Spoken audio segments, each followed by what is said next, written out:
Correct. So if the factors of 4 are 1 to 4, but the gate opens are only 2, right? So that's definitely not an answer.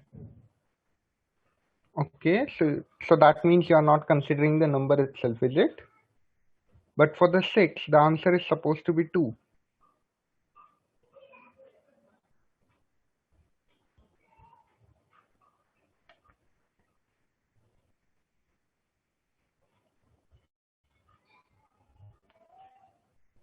Okay, let's give my input as a 6. Okay, it will show my output, but as of now I don't have any code written over here.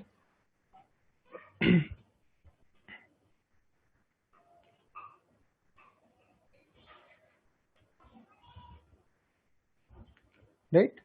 So for the 6, the output of the online judgment should be 2. That's not supposed to be 3. Right? And we have iterated the same way as well. Right? The open door will be only 1 and 4. Right? So if I just tell you, right, the doors which will be open, the door which will be open in this is the 1 and 4. The door open in this would be again 1 and 4. Right? The door open in the 8th one will again be 1 and 4. Right? But if we consider the 9th one, the door open will be 1, 4 and 9. Okay. If we consider the 10th one, the door open will be 1, 4, 9.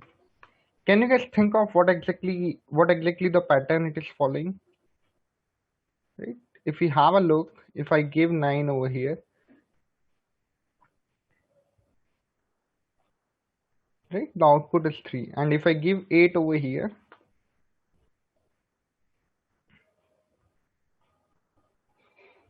the output is 2. So that means here I am getting the output as a 2, but here I am getting output as a 3, which is correct as well. Right? And one more thing I'm saying that till if I go n, if the n range is in between, right? If the n range is in from 10 to equals to 15, right? Even equals to 10 as well, it will still remain 3. The answer would remain 3.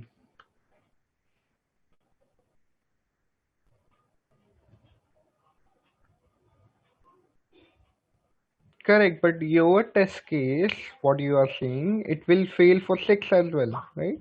What are the factors of 6? Right? It's 1, 2, 3, right? Considering not equals to 6, we are not considering 6. So it has 3 factors. But the answer for 6 is supposed to be only 2, not 3, right?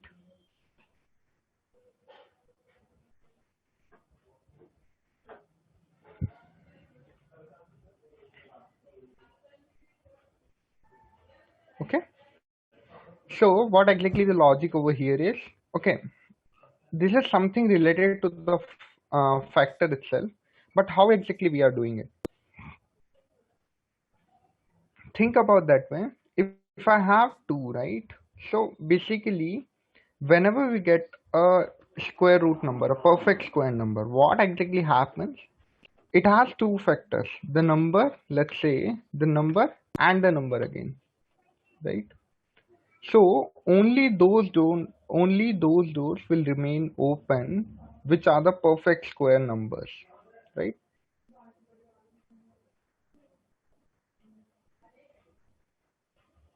And the remaining doors will become closed, right?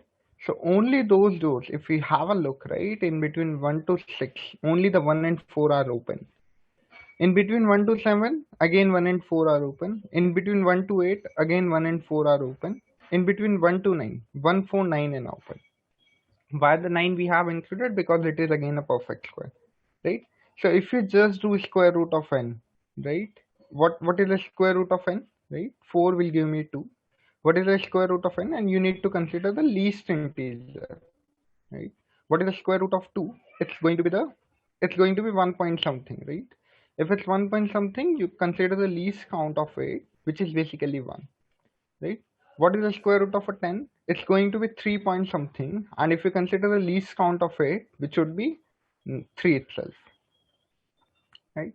So the whole question in the whole question, what exactly you need to find is square root of n, and that's it. Right? So the answer would be just square root of n, and you need to typecast it to the integer and whatever the given thing. Is that clear, guys?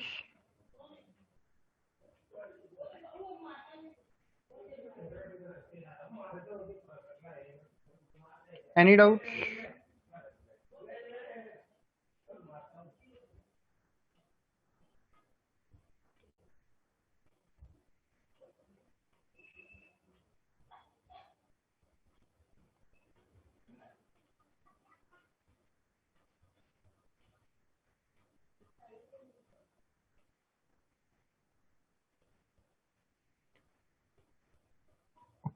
Okay. Okay. Great. No, it's clear now. So basically, what you need to do is just find the square root of it, and you will get the correct answer. I know the question is a bit tricky, right? You might have to do it like typecasting and all those things, right? But the answer would be just some square root of n. That's it, right? Since this is a square number, so we have considered as a long, right? And after that, we are doing a typecasting to an integer to the math.sqrt, which is basically to find the square root of n, and the math is an import function that we have to use in if you are using in Java. Okay.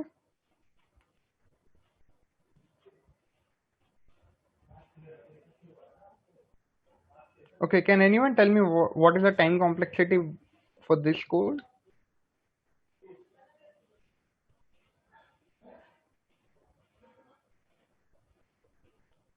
We have to just take one test case, so maybe we can remove this. We don't need this. We don't have to take any input so far, right? Can anyone tell me the time complexity for this?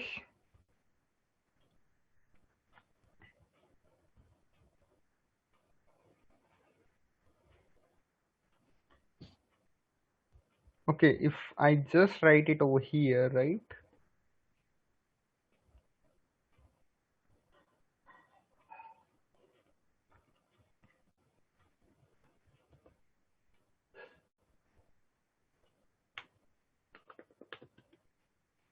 Right, this is exactly the code. I'm asking about the time complexity for this.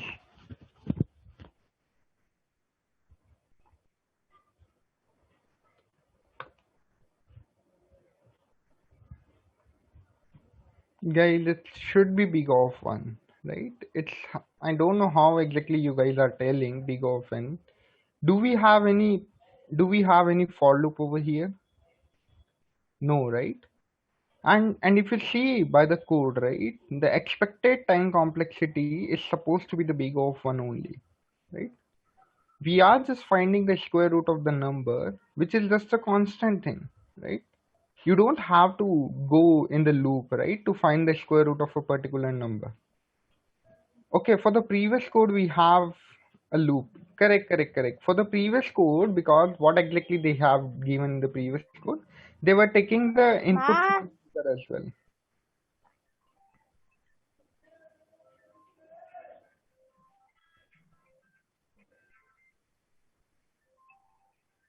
Okay, so that's the reason we have taken it. Correct, correct, correct. In the previous code, they have given the number of test cases as well, and that's the reason we were taking it as a big of n, but now it's a big of 1 only. Good. Any doubts how exactly we should find the time complexity and everything?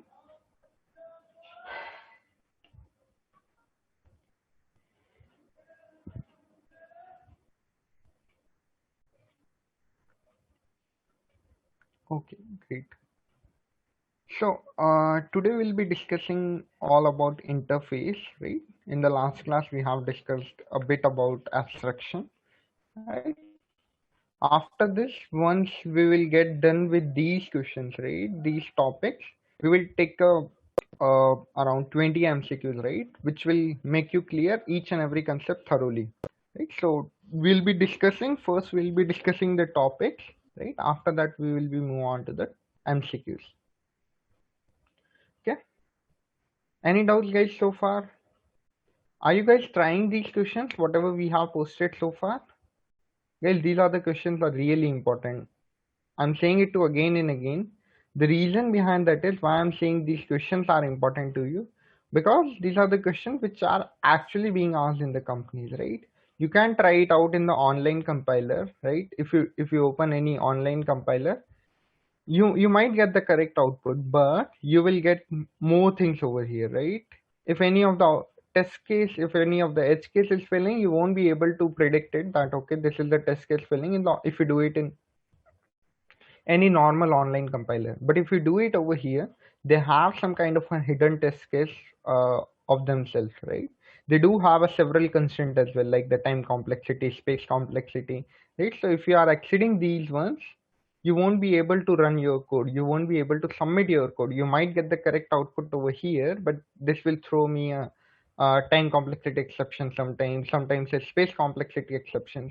And with these things only, you're gonna learn a lot, right? If you won't even try it, it would be difficult for you to write it at the time of an exam, because the exam platform is going to be as similar as this one, right?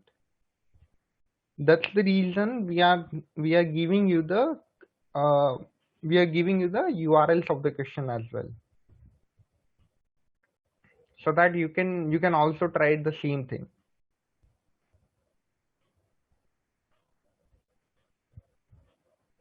right? And it won't take much time, right? If you know the concept, it would hardly take 5 to 10 minutes to write a complete code, right? We are not discussing a long problems or too difficult problem as of now. Soon we will discuss it, but first I want you to get familiar with the easy problem. Once you get familiar with the easy problem, then it will be easy for you to move on to the hard problems as well, right? If you don't practice it right away, right, it would be difficult for you to catch up at that stage,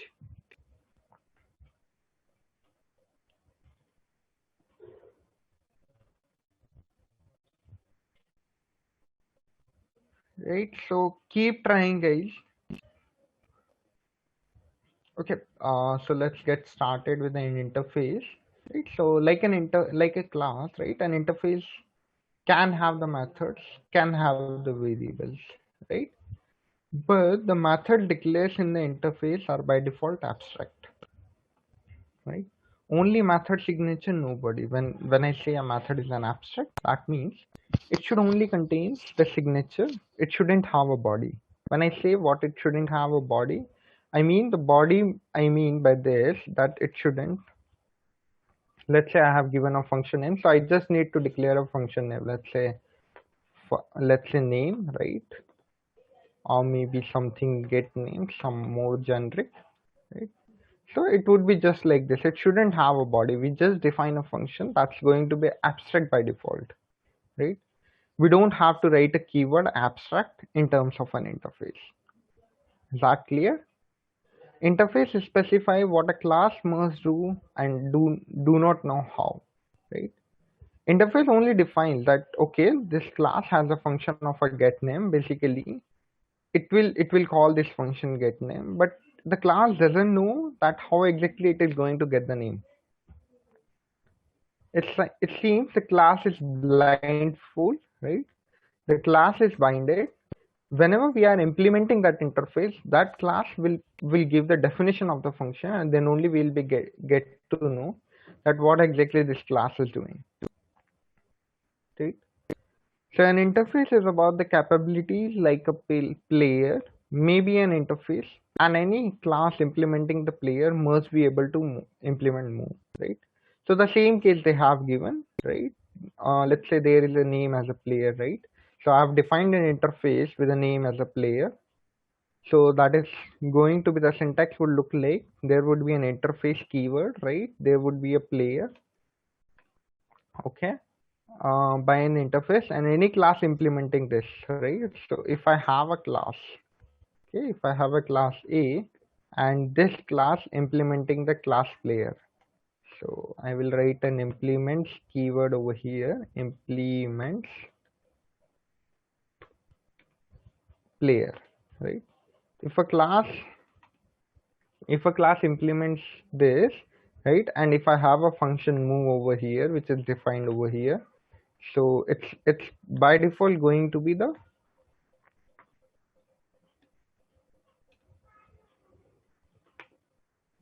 let's say, void move, right? So we don't define the definition over here, but what exactly it should do, it should have a move function, right? Public static void move, right? And after that, it should define the definition of that function as well,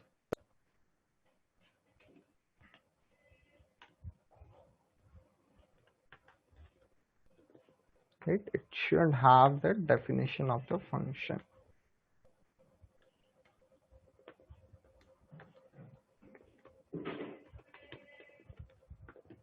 Okay, right? So an interface is about the capabilities. If a class implements an interface and does not provide the method for all the functions specified in the, then the class must be an abstract class. So let's say if this class does not want to write the definition of each and every function, then this class has to be a abstract class. It cannot be a normal class, right? This is a way of face, just this. To declare an interface, use interface keyword. It is used to provide the total abstraction, right? So how exactly we are going to get the total abstraction? Because that means all the method in the interface are declared with an empty body, are public, and the fields are public, and static and final by default, right? So whatever the variables names you have inside an interface are by default static and final, right? Whatever the methods you have, they shouldn't have a body. They should be a public methods. And whatever the fields you have, they are also needs to be public. So everything is inside the interface is going to be the public, right? And the variables names are going to be the static and the final. Right? A class that implements an interface that must implement all the method declared in the interface. To implement the interface, use interface keyword. Sorry, use implements keyword. So implement is a word which we use to implement the, to get the interface within a class. Right? Why do we use interface? So it is used to achieve the total abstraction, right? Since the Java does not support the multiple inheritance. What I mean by the multiple inheritance, let's say if I have a class A, right? Considering I have a class A, right? I want to extend two classes, B comma C, right? There is a no way I can do it, right? Because I cannot extend the multiple classes altogether, but I can implement the classes. So if I do like this, right, implements C comma D, this is possible in the Java, right? But you cannot extend the multiple classes altogether at the same time, and that is not possible. Right? To achieve this, we use an interface. So that's what they are saying. Since the Java does not support the multiple inheritance in case of class, but by using the interface, it can achieve the multiple inheritance, right?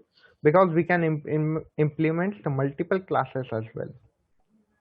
It is also used to achieve the loose coupling, right? Interface are used to implement the abstraction. So the question arises now, you guys must be thinking, right? Why exactly we were using an abstraction then, right? If the abstract class cannot, if a class cannot implement the two abstract classes altogether, right? It has so many cons, then why we are using an abstract class? So the reason behind we use an abstract class, because it may contain a normal methods as well. It may contain a non-final variables as well, right? Whereas the variables in the interface are the final, public, and static, whereas the abstract class may have a non-final variables. Okay, when I say a non-final variable, what I mean by this, there won't be a leak of a memory because the final variable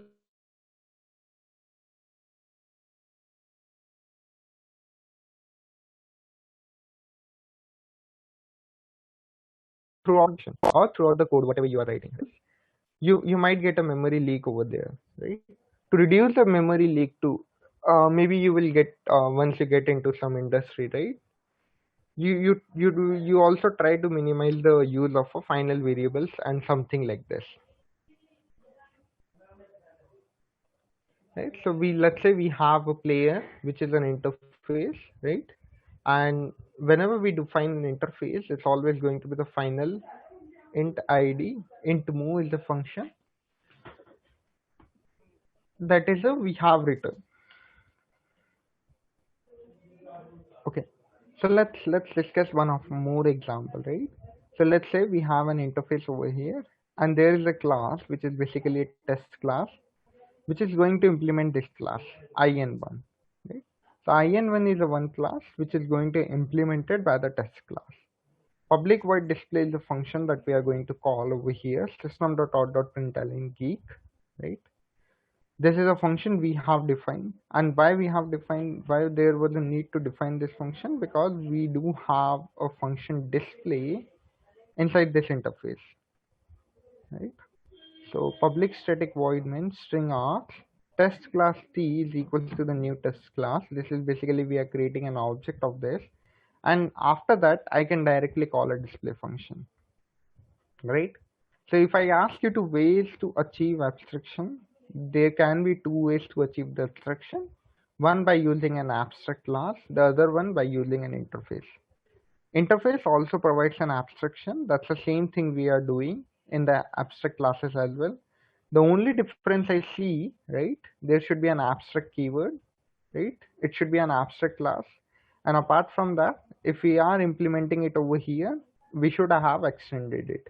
But interface provides 100% abstraction. The reason behind that is we don't have to provide an abstract keyword over here in front of any of the methods, any of the variables, right? Apart from this, the interface, right? The interface in the interface, all the methods are by default abstract. But if we have a look at the abstract classes, the function can be a normal method and the function can be a abstract method as well.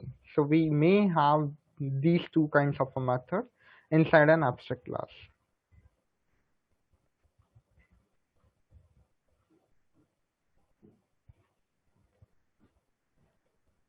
Okay, so one more thing, whenever we do have a static method in the Java, okay, these methods which can be called independently without an object.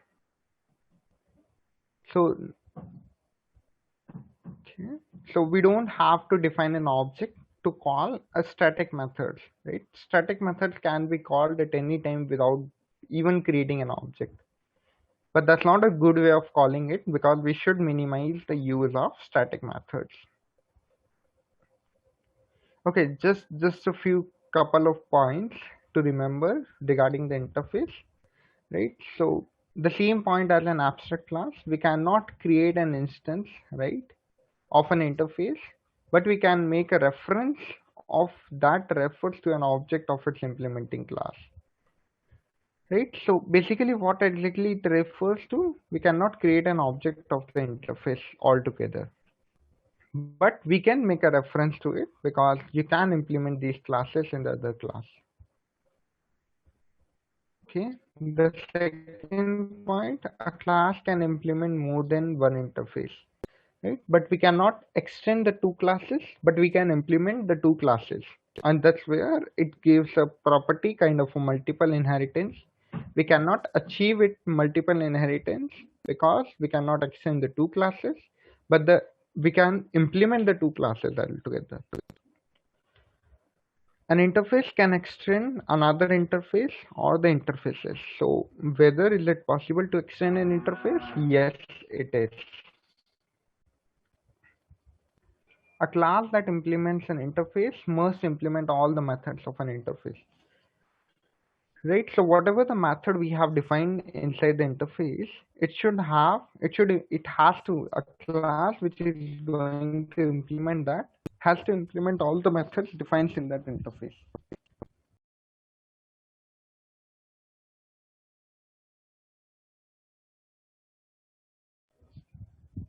Okay, all the methods are the public and abstract, and all the fields are the public, static, and the final. This is the by default property given by the interface. You don't have to write it explicitly, and that's the reason interface provides an 100% of abstraction, whereas an abstract class doesn't. Right? It is used to achieve the multiple inheritance. Yes, we can achieve the multiple inheritance as well. It is used to achieve the loose coupling.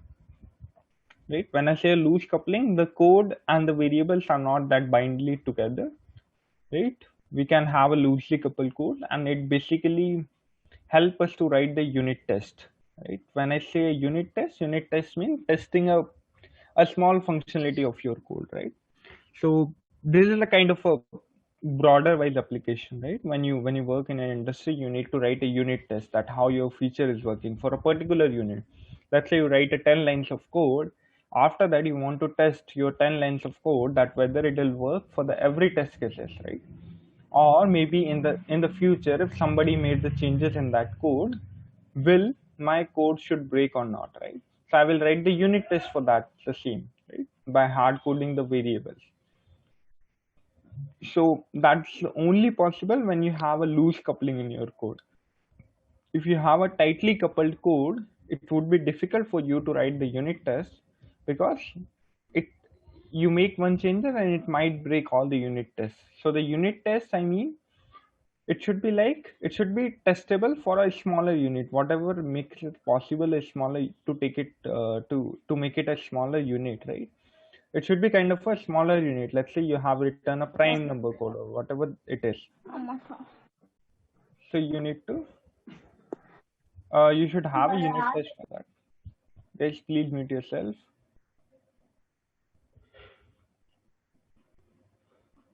Okay. Any doubts in the interface so far?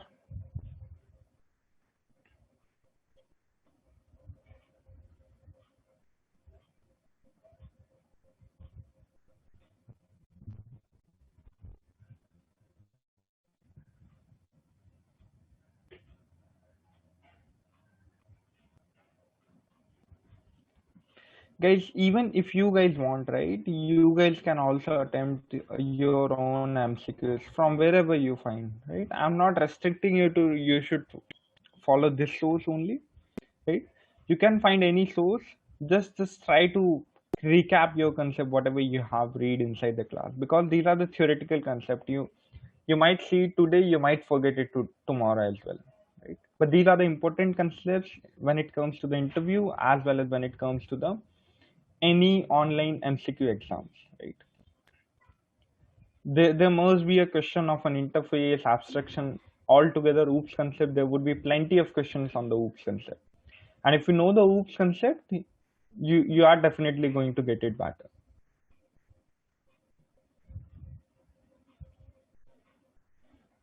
Any doubts, guys?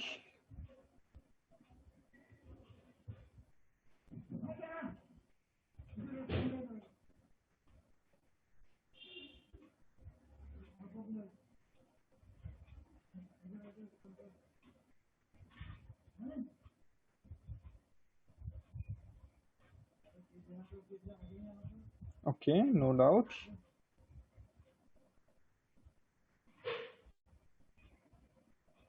Okay, good.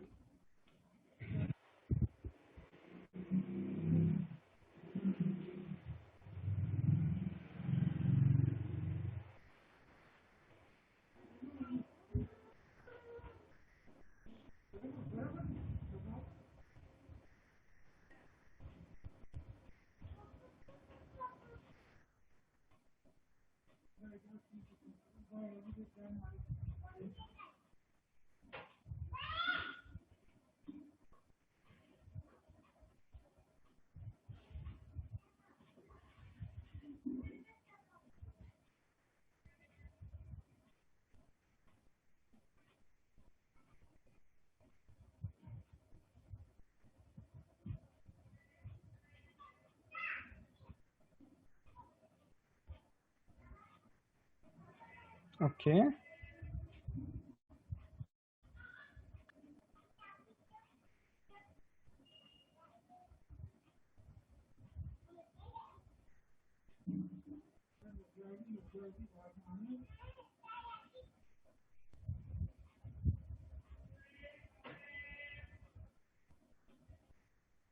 Guys, do you guys have any doubts in the previous class question, whatever we have discussed so far?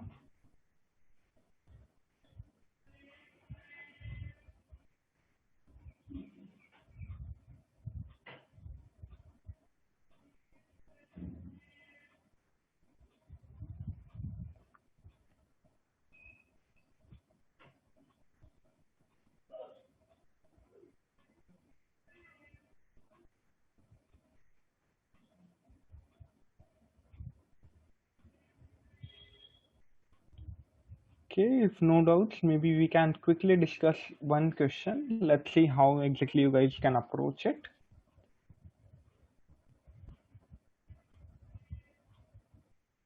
I just want you guys to get the approach.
Guys, is the question clear?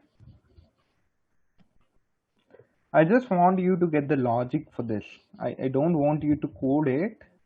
I just want you to hear your opinion on it, right? How exactly you should proceed for it. What are your views on it? It might be wrong as well, but let's give it a shot.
Okay, so with this problem, I will explain you that how you should build your logical thinking, right?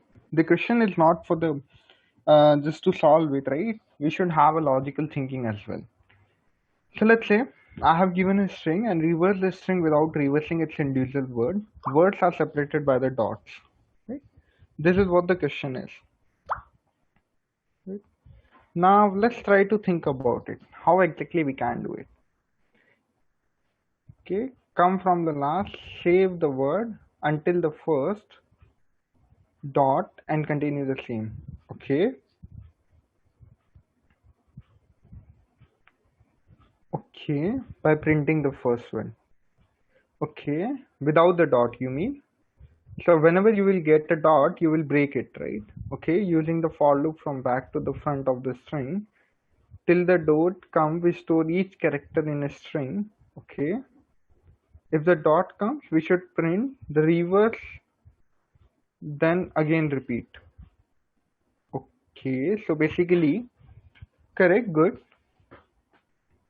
to hear that.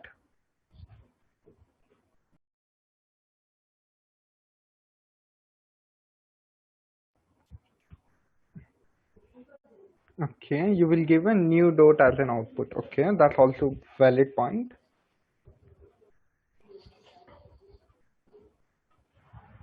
Yes, I understand that. How about others?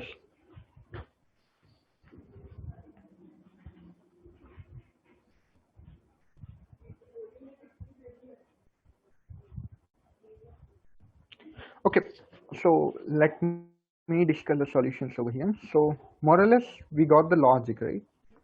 So the question is like we need to reverse the statements, but we don't want the exact word to be get reversed. So the method one, I can think of it like, okay, what if I'm just discussing all the possible methods that how should you guys approach the problem, right? Those who didn't get. So let's say this is a given string, right? I see I need to get an output as this much, right? So how can I get the output as this much? What if I create a new uh, string? What if I create a new string array of a string, right? So let's say I will create an array of a string, and that can be created easily with the s dot,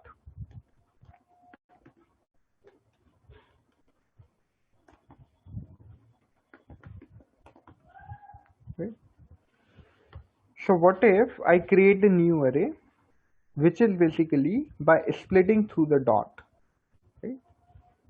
So if I create an array and split it through the dot, whenever I am getting a dot, I will just keep on putting inside an array, and there is a direct function in it for the in the Java if you talk about, right? So it would be like I would be at the 0th index, then it will get the like at the first index, then this at the second index, then program at the third index, vary, and then merge. This is how my array will look like. Now after this, what I need to do is I just need to iterate a loop, right? For int I is equals to whatever the length you say. So let's say this array name is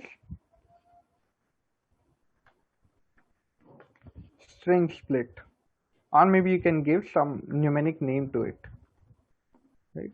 String split, let's say I have given, so string split dot length, right? You need to go till the -1, I is equals to 0, and I should get decremented every time.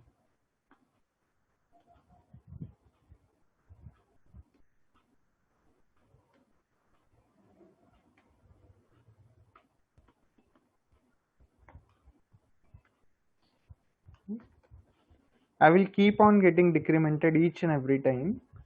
So whenever the I will get decremented, right, it will start from the length -1. So that means the last character. It will pick that character much. So maybe you can define one more string for it, right? There would be an str, which is going to be an empty string initially, and right, you can what you can do, str is equals to the str plus whatever the value you are getting from the string split, right? So string split, so the str will keep on getting updated over here, right? And it will keep appending that, but you need to append one dot as well, right, after this. So maybe you can just append one dot manually by you from your side as well. This is the one method I got from you guys, right? The second method I got, can we use stacks? Good question. We can use stacks. Of course, we can use, instead of an array, we can make use of a stack as well. right? You can push all these values inside the stack. So the very first value which is going to be pushed inside the stack going to be the I, right? Then the second like, then third this, then the fourth program, very, then much. And whenever you pop out, it will always be the first element. So that's basically whenever you do have a such kind of a reversal thing, you can always make use of a stack. Right? That's also a good approach. Good.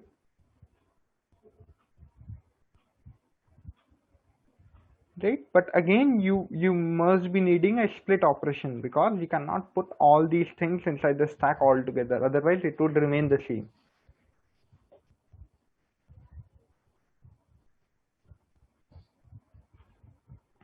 Right, so the second approach I got from you guys is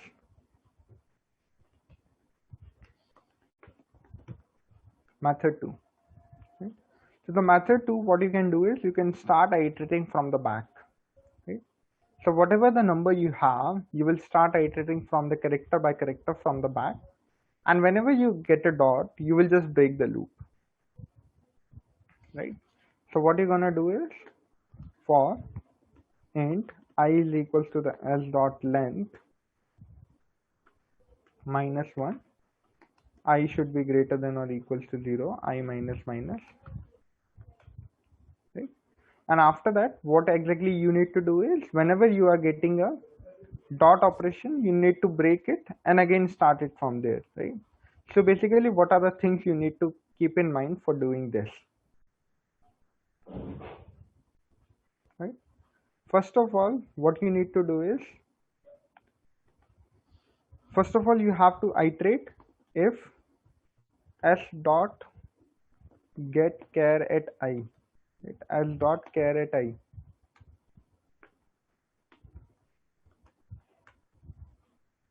is equal to it's a dot, right? You need to break it. After once you break it, right? After once you break it, you need to reverse this string because, and you need to store these characters in a variable as well, or maybe in the string you can store it, right? So either store in a char array or in a new string, right? Once you do it, you will be having these characters in a string or in the character array, right? But it would be in the reverse order, right? So once you get the dot, right, you need to reverse these. So you need to reverse the char array slash string, whatever you have taken. If you reverse this, then after this, you need to again start doing this, right? This loop doesn't end over here. You need to again iterate into this. So basically, once you break this statement, you need to again restart this statement from this index, right? So the index will get changed and you need to again continue in the same loop. Okay? And if you keep on doing this till the first point, then you will definitely going to get a string which is going to be the reversed one. So if we have a look at the solution is quite easy, right? There can be n number of possibilities, but there is a one more solution I see, because this is what the first solution we have discussed. It is quite easy to do. You can just split it, right? There is a split function in the Java. I want you guys to do a more research about it and try how to use it, right? Even if you don't write it, it will still work, but that's a good practice to write in that way, right? So string s is equals to the sd dot split with which character we are going to split it. So what it's gonna give me? It gives me arrays of string.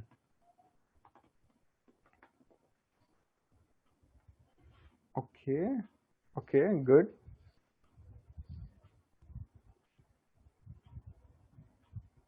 Okay, let me explain. Then we can have a look at your logic as well.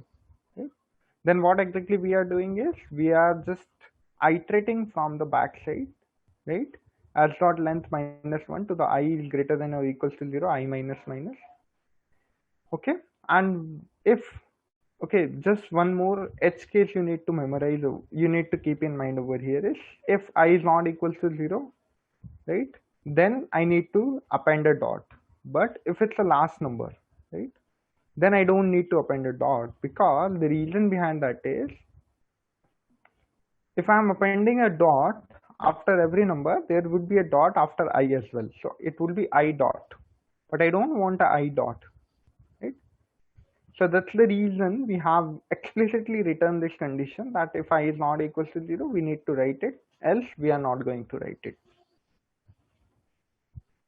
Okay. So your logic would be like, we are starting from I is equal to 0 as dot length. Whenever you are getting a dot, you are storing the count. Okay.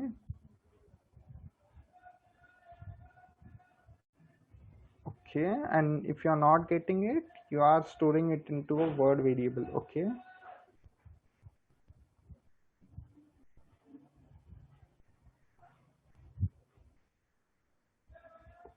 Okay, so the word variable will have the word itself. Okay, good. Now the word C is equals to the word.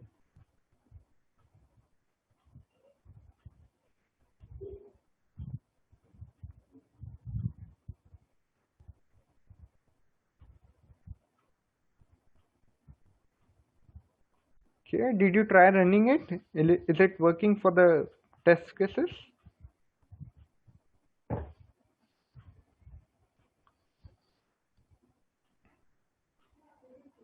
Yep, looks good to me as well. I don't see any issue, but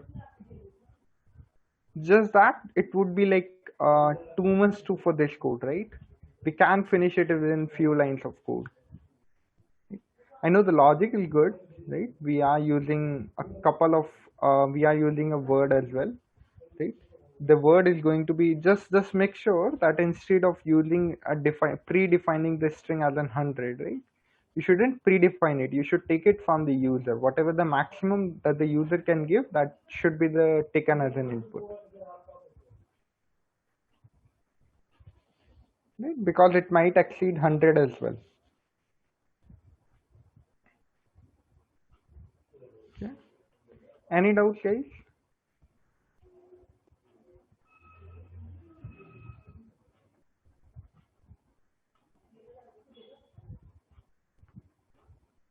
Okay.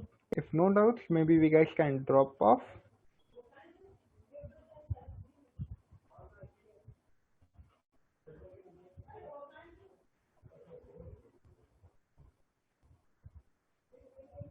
Okay. Okay, guys. Thank you.